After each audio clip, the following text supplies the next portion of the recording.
Hi, and welcome to Conversations with the Candidates. My name is Sarah Bartley. I am a resident of Beverly and really glad to be your host for this conversation. Thanks for making time to get to know your candidates for Ward 6 City Councilor. I'm actually sitting here right now with Dominic Copeland, who is the Ward 6 City Councilor as of right now and is running for the seat as well. Hi, Dominic. Yes, hello, Sarah, and thank you. Thank you for having me. It's wonderful to be here. And first off, I'm going to say hello to the wonderful people of Ward 6. Looking forward to continuing to work together and proud of the great work we've already done. And to the amazing city of Beverly, hello to everybody out there, all my friends, all the residents. Look forward to continuing to be with you. Thank you. Great. Well, Dominic, just to give you a sense of how I'm hoping this will go today, I'll ask you a couple questions about the ward and kind of your approach to representing the ward. Then we'll dive into some issues that I think are significant for the city. And then we'll wrap up here learning a little bit more about you and letting you kind of prioritize and let us know where you'd put your emphasis. So that's where I'm hoping to go for today. But just to get started, would you please introduce yourself to any voters that maybe haven't had the chance to meet you yet? Yes, so any voters out there that haven't met me, my name is Dominic Copeland, 14-plus year resident of Beverly. I lived in Ward 3 previously, now live in beautiful Ward 6. I have 4 children, all teenagers now. Youngest is 16, so I don't know if I'm getting older or getting better, so hopefully getting better. Also have an amazing, beautiful wife as well that many of you know also. Or if you don't, I look forward to getting to meet you and then let you know more about me personally, what I stand for, what I believe in. And again, I do this for the people. I do this for we, not me. You know, so being able to meet more people, what they believe in, what they want, that's, you know, I love to do that. Yeah. So you represent a pretty big ward geographically. Yes. You've got Centerville, you've got Beverly Farms, you've got Pride's Crossing. Geographically speaking, it's a pretty big ward. Yes. What would you say is the ward's greatest asset? The ward's greatest asset to me is it's people. You know, there's wonderful people that have been in Beverly for generation after generation. So obviously they believe in the city, they believe in the ward. You know, people from Ward 6, even the mayor himself, he used to live in Ward 6. You know, his father was, like myself, he was a councilor in Ward 6. So you just have that great pride in Ward 6 and what it represents. So it's people and it's beautiful landscape. Just the beautiful areas that you can go into Ward 6, the beach that's there and everything else. So, but even if you had all that and you didn't have great people, it wouldn't be the same. It wouldn't be Ward 6, you know. So I love just watching families, the young kids that are coming up and they're learning what it means to be a part of Beverly and be a part of Ward 6. So to me, that's our greatest asset. Yeah. So, you know, for those who might be just sort of tuning in because there's an election, you kind of came to this role as a city councilor in a little bit of a unique way compared to the other councilors. The previous Ward 6 city councilor retired, and there was an opening. The city charter allowed for the city council to take sort of applications, resumes from different folks who are interested in the role and select the person they believed was best fit to serve. They selected you to serve, and I'm just wondering kind of what that experience has been like for you. How have you been received by the neighborhood as you've come into that role? Sarah, it's been wonderful. It's been a blessing, actually, because John Frady's, who his son was Pete Frady's, you know, so it was a great honor to kind of take up the mantle of what he left behind and the work that he did and what his family represented in Ward 6 and the city of Beverly and now globally. So big shoes to fill there. And my experience was a little bit different because, you know, during a regular election, you're going up against, 1, 2 other people. And I went up against 11 or 12 other people. So it was a little bit different. And I had to, get in contact with members of the city council, get them to understand who I am, but also contact people around Beverly so that they could vouch for who I am and what I stand for. So it was almost like running for at-large and running for mayor in a way, going up against those 11 people and coming into this position. So it was much different. So even though people say, oh, you haven't really run. I said, well, I feel like I ran because it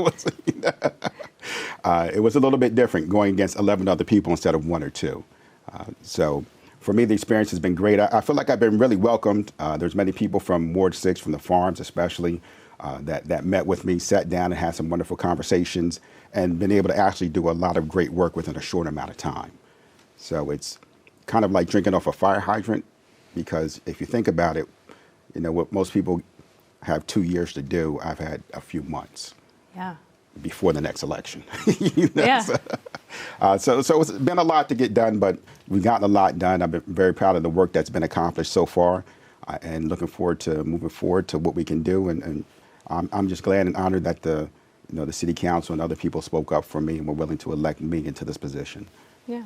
So let's talk a little bit about what has been done over the last couple months that you've been in the role. Yes. Maybe it would be really helpful, I think, for people to hear. What's your approach to representing your constituents on city council? And I mean, maybe you want to talk about some of the things that you've been able to do over the last few months. But what's your approach to representing your constituents?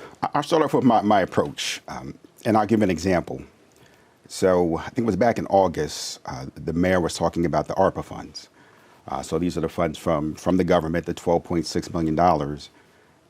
Discretionary funds that the city can use in specific categories, but they wouldn't have to come back to the council to determine how that money's spent. So I raised some questions about, not that I don't have faith in the city and what we're doing in the right direction, but at the same time, I wanted us to make decisions in a democratic manner that was true to the spirit of who we are. So I asked if there was a way that we could actually, before we make that decision to release the funds, because once the funds were released, we didn't have a say in what happens. And to me, that's, even if you have the best people, ultimate power can corrupt ultimately. Or there's just things that you don't see. There might be needs that you don't address because you never asked that question. So I just asked that we could go about it in a democratic process and have meetings with members of the city council, have meetings with people of the city where they got to voice their opinions, where they got to find out at least what the HARPA funds are and how they can use them, how the city can use them, and some ideas of what the city was thinking about doing with the money, with the funds. And the mayor was able to agree to do that. And to me, that's how you represent the people. It's, instead of us just making, one of the things with Beverly, a lot of people have said, it seems like decisions are made in secret, which they're not. They're made out in the open, but if people don't know about it, then it becomes like it's a secret process. So I said, you know what, let's let people in. Let's let them know more about it. Let's take it out to the community. And at least we can say we've done our part as a democracy to stay in contact with the people, to help inform the people, to answer any questions you have, and to hear what your opinions are about what we should do with these funds. And from that, Sarah, there was people that came back to me and said, you know what, thank you for doing that. And organizations that said, before this, we didn't feel like we really had a voice.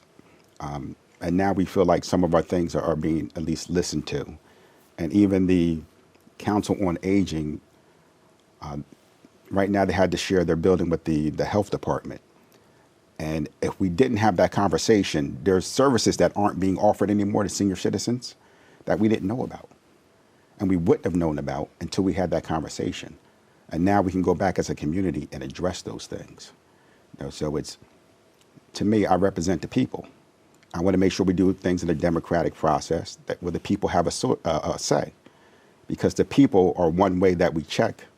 It's part of the checks and balances of our government. If we don't have the say in the voice of the people, how can we have a democratic process? How can we be doing the right things? Yeah, so in terms of, you're really pointing to the need to make city government a two-way conversation. Correct. How do you think of your role as a Ward 6 city councilor? You are coming from a ward, you're sitting on the council, representing constituents to the rest of the city council and to City Hall. Are there any other ways that you've seen that conversation's really gotten going in a healthy way? I've seen it a lot where the conversation's gotten going in a healthy way, because we've been able to bring up so much more, and other avenues where I've been able to bring up things that the city may have not seen previously. And even go back and talk to my residents and get their feelings and sentiments on different things like trash cans, where we made the decision about trash cans during the pandemic, and we've kind of stuck to that, but we never agreed as a city as far as what the ultimate decision is going to be. So I asked the city council that we have a discussion about that, and we're able to have an open discussion with people coming in, talking about how they felt and so forth. And it's all about working together. In a democratic process, you have compromises, but also my role is not to be to me, the voice of the people, but to be a conduit for the people where I can open up doors where they can come in and walk in and talk for themselves as well. So I voice things for them, but at the end of the day, there's going to be other voices besides mine that need to be involved in the process. That's democracy. So I'm opening up the door for these other voices to be heard as well. Yeah. And what are the top issues you're hearing from your ward? Sarah, that's a great question. That's a big question. There's a lot of energy around that question. So one of the biggest things you always hear about is roads. So in Ward 6, we have, and my Ward 6 residents, we all know this, I know it too, we have some of the oldest roads within the city because there's areas that were built 50 years ago that have never been paved. So you have roads that are 50 years old. There's some roads that are 40 years old, some roads that are 30 years old. So I've talked to the mayor, he's aware of it, and now we're trying to work together to get a plan where we can start to address these things. There's some work that's already being done, which is great. And at the same time, it's still that communication part where, we need to let people know when the road work's going to happen because it's very disruptive, even though it's needed and it's wanted, but it's disruptive at the same time. For example, my son went out he goes to Essex Tech, my youngest, 16. So he went out to go catch the bus, and the bus couldn't come down the street because of the work that they were doing on the road. So he's kind of stuck there, like, what do I do? And no one had a plan for that. So it's just simple things like that where, the more we communicate, the better that we can do. But the roads are a big issue in Ward 6. There's also been, with the farms, a lot of people feeling like the farms aren't as much a part of the city as we would want them to be, but also the farms feeling like they don't get the services that they're supposed to get from the city. And some of that I can see on both ends. For example, one of the things I was able to do with Dix Park, which is in the farms, they didn't have a summer youth program, which mostly every park around the city or every area in the city has a summer youth program, but theirs was discontinued. So I was able to go back to the mayor and get them to put in the $5,000 to $6,000 per year so that they could have a summer youth program that they could send their kids to the park, summer park program. And so now we have, teenage kids that are being employed, and we have younger kids that can go and play in their own neighborhood. Instead of people just thinking, oh, they're from the farms, they got money, they don't need it, they can send their kids to day camp or whatever. That's part of the city services that we offer to everyone else. So why wouldn't we offer it there as well? At the same time, there's some things like the Horribles Parade that people have, there's other communities that have a Horribles Parade. And the farms, for some reason, it seems to have gotten into a direction where I think most people, even who live in the farms, don't want it to go. With some of the racist aspects of it and calling out specific members of the community, those are things that the city of Beverly, that's not who we are, what we stand for, what we're about. So we want everyone to be able to have fun. We want you to be able to have your parade, and I understand the Horribles Parade is more cutting edge. It's going to be more edgy in the content that it deals with, but it still has to be, racially respectful, respectful to other human beings, and especially individuals of the community. We don't get the right to just go out there and call people out their names or do things that disrespect them, because I would not allow one of my residents from Ward 6 and the farms to be treated that way either. I want equal and fair treatment for you as well. I'm standing up for you. At the same time, I can't let you denigrate someone else that's a member of our city. Yeah, so thanks for mentioning those top issues that you hear a lot about. I'd love to ask you a couple questions about those and some other issues as well. Yes. So, I think for one, the need for housing is something that's such a big topic statewide is, how do we as a state provide the kind of diverse housing opportunities that everybody who lives here needs. Yes. And I think that trickles down to the municipal level, right? With each municipality then having that conversation about what type of housing they're going to prioritize in development. So I wonder for you, city council has a role here as a city councilor. How much development should we do? Where? What kind? What would be your priority? So again, that's a great question and a big one for Ward 6. Because of the open space that Ward 6 has, it's, of course, a prime area for people to want to do some building. But again, we want to still maintain the natural beauty of what is not just Ward 6, but part of Beverly. If we just build everywhere, then you start to lose the natural beauty of who we are and what we've been about. So the housing is something that we deal with almost at every council meeting, and trying to come up with better ideas and better ways to do it. And it's not just about building more. You have to build more at a affordable cost for people to live in. So those are the decisions that we're making now as far as what does that look like? How many housing units does it make sense? How can we provide housing for? This is a thing that, as far as the housing, it affects everyone in Beverly, as far as every demographic. So elderly. If you're elderly, and which I like to call mature. So mature, you know a lot more than most of us do. So if you're more mature resident of Beverly, you've gotten to a point in your life where you raise your kids, you might have grandkids and all that stuff, but for the most part, you like to just be able to be out and about and enjoy a quiet, area, probably around other people around your same age or close to it. With the way the housing prices are, it's difficult for them to move somewhere else in Beverly. They can sell their house for a profit, but when they move somewhere else, a lot of that profit is going to be eaten up within Beverly. So we're trying to address that as well. For our more mature audience, how can we find them affordable housing where they can be around like-minded people? And that way we can have youth, young families that are moving into those areas where they have parks and everything else, and they want their kids to go out and play at the parks, and it's not an issue or problem because, that's a benefit to them. Once you've raised your kids, it's no longer the same benefit. It becomes more of a headache, unfortunately, for some. So we're actively involved in that, and Ward 6 has a part to play. At the same time, we're trying to maintain its semblance of what it is as a ward. We don't want it would be easy to just go in, buy up some land there and just build up these big high rises, but all of a sudden, there's no infrastructure in place for that to happen. So there's a lot of things that we have to consider before that. Okay, that's helpful. So on a similar note, I think, Ward 6 is got some coast. Beverly's a coastal community more broadly, yes. and that includes Ward 6. I think the city has taken some steps to try to be resilient in the face of climate change. Do you think we're taking the right steps or enough steps? What is there anything more you'd like to see Beverly do there? Again, I think with that as well, as far as our climate resilience and sustainability efforts, we're still in the initial stages of that. So would I like to see that be picked up a little bit more? Yes. And I think we're in the midst of doing so, but there's a lot more work to be done.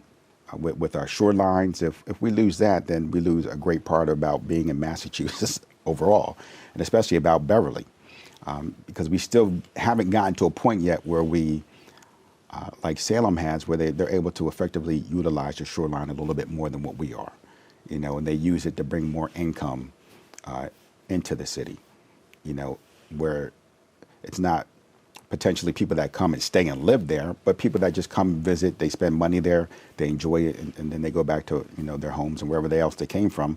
But you get that influxion of revenue, so that's something that I think all of us would like to see a little bit more as far as how we protect our shorelines, but how we also utilize them for the benefit of the city.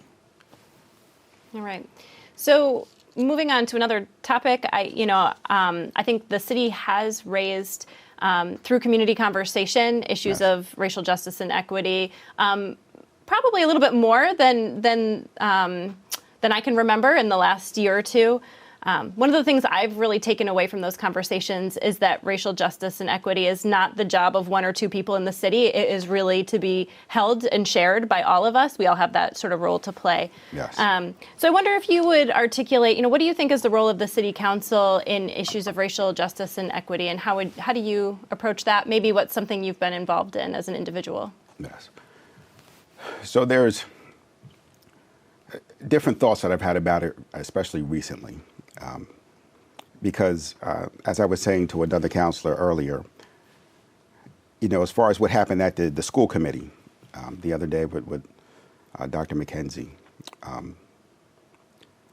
all she had to do was show up being a different skin color, and there was that much energy. And they say it was only a few people, but it's more than a few people that feel that way. It's just those few people that were willing to voice how they feel. But that's all it took for them to get to that degree of being upset in order to do what they felt they should do about it. On the other hand, for us to get to the point where we are today to talk about racial equity and justice, it took a global pandemic.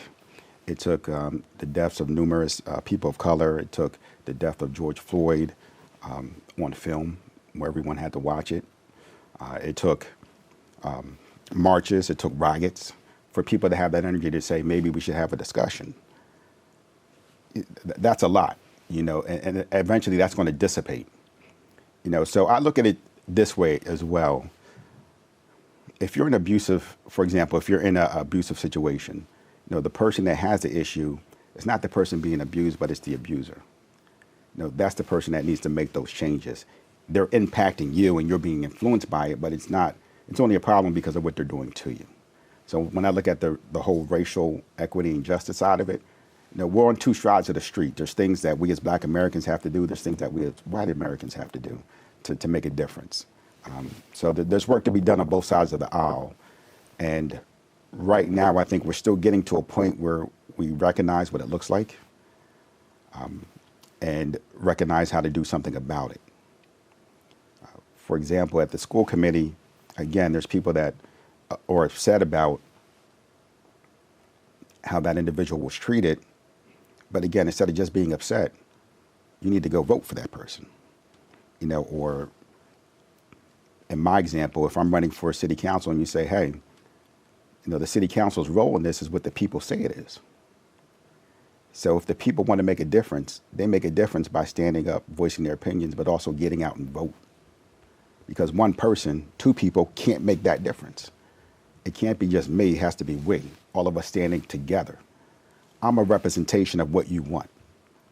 I'm here because you said you wanted me to be here, because you said you wanted our community as we move forward over the next 20 years to be different than what it has been. And that I would be a good person to help, a good conduit to help make that happen. So for me being in this position and being part of the city council, it's about all of us working together, and it's about the will of the people. What do we, the people, want the future of Beverly to be? What do we, the people, want to be said about our city? Who do we want to be? What do we stand for? What are we about? So and I ask people that directly. Who are we as a city? What do we want to be known as? What are we going to stand for? Are you going to stand up for what you believe in? And even if you believe in something that I don't, if you stand up for that and your voice is the loudest, your voice is the most heard, then, that's the direction things are going to go in. So people need to understand that if they want to change things, you have to actively get up to change things. You have to go out and vote. You have to get involved. You have to say something. See something, say something.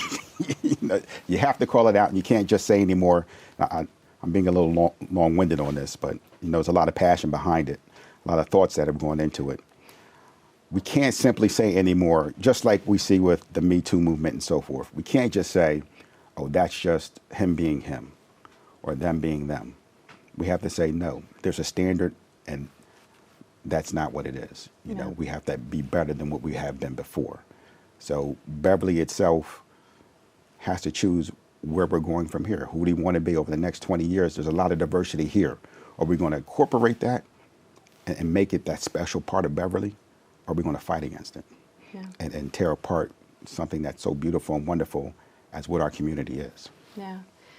I hate to even cut that short. I'd love to talk to you. I'd like to ask you 5 more follow-up questions about how we do that. Let me think about, as we get towards the end of our short time together, yes. We've talked about so many different things, and there may be things you're hearing or that you really care about that aren't even represented here. So, any good leader prioritizes.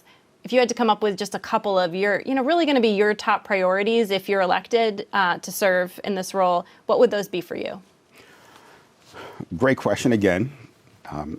So for me, my top priorities have and always have been creating equity. And equity isn't just with Black Americans. Equity goes across the board.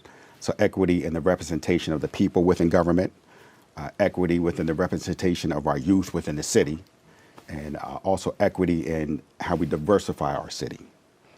So those are the biggest things that I'm focused on and I want to achieve over this next term. And I've already been working to achieve now. So there's a lot more things that I've done that I haven't voiced yet that I've done. But, as time goes on, I will. And, we'll get to see how we've been bringing about that equity that we seek as a city. Again, it goes beyond just color. It goes beyond just even race. As far as women also and their role and what they're able to accomplish. That's the kind of equity that we want to have as a city. Okay.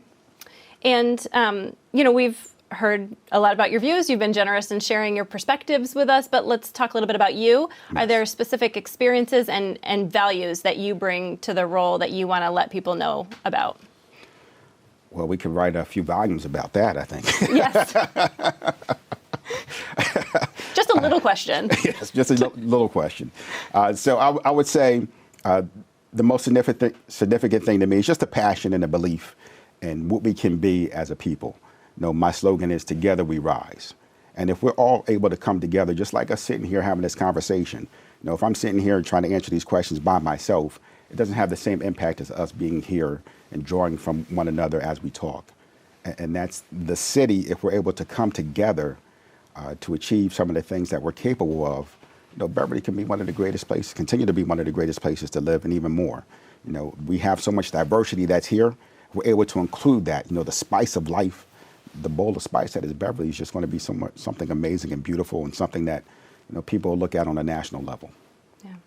So I want to give you the chance, we've just a couple of minutes, so I want to make sure to give you the chance at the end, as we've done with all the other candidates, to make your appeal right to the voters. The election day is coming. What would you say to your voters? To the voters of Ward 6 and Beverly as a whole, especially Ward 6, my appeal to you is stand up and do what you believe in. Do what you feel is right within your heart and for your community. I stand for you. I'm here because of you and what you want to see accomplished within Beverly and what you see our future being with over the next 5, 10 to 15, 20 years. So whatever that is within your heart, I appeal to you to stand for it. But I know if we stand together, we're going to be able to create a wonderful and amazing Ward 6. We're going to be able to protect the things that are beautiful and amazing about it, but also bring in that spice of life, that diversity, so that we can change Ward 6 for the better. I'll tell you this. We can either fight against the tide, or we can have fun and learn to ride it.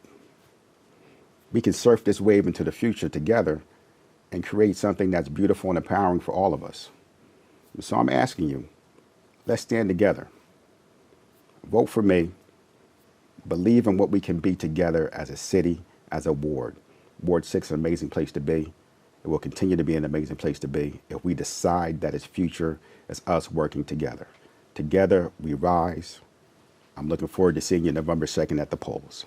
Thank you. I want to thank you again for taking the time, just making the time in your day to get to know the candidates for the Ward 6 City Council race. You can also tune into BevCam for conversations with other candidates running for City Council in the at-large races in Ward 2 and Ward 3. So do make the time to find those on YouTube or on BevCam. Again, thank you so much for making that time and for participating. So in just a moment, up on the screen, you're going to see a number of dates, important dates, and places where you can go to find information about how to vote, if you have any questions, who you can contact if you're unsure where to cast your vote. But thank you for your attention, and thank you for voting.